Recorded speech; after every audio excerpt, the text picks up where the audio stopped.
لە هەر 30 ڕۆژێکدا 1000 کەس لە هەولێرەوە بە ئۆتۆمبێلی خۆیان گەشت بۆ وڵاتانی دەرەوە دەکەن.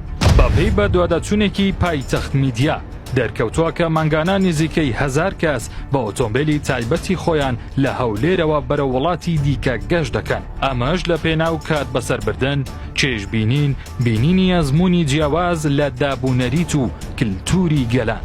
بەپێی داتاکانی بەڕێوەبەرایەتی گومورگی هەولێر تەنیا لە ساڵی 2024 11800 کەس مۆڵەتی یاساییان بۆ ئۆتۆمبێلەکان وەرگرتووە تا بتوانن بە ئۆتۆمبێلە تایبەتەکانی خۆیان گەشتی دەرەوەی وڵات بکەن.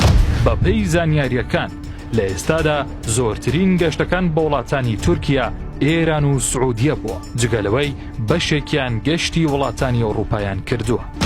ماوەی چەند ساڵێکە دیاردەی گەشتکردن بە ئۆتۆمبێلی خۆت بۆ دەرەوەی وڵات هەرێمی کوردستانی گرتوتەوە و ڕۆژ دوای ڕۆژ ئەم دیاردەیە لە گەشە و پەرەسەندندێ.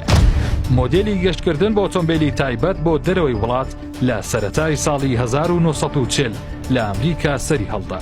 ئەمە وەک مۆدێلێکی نوێی خۆشگوزەرانی و پێشکەوتن سیر دەکرا. دواتر وڵاتانی ئەوروپا و وڵاتانی دیکەی پێشکەوتووی کیشوەرە جیاوازەکانی جیهانی گرتەوە.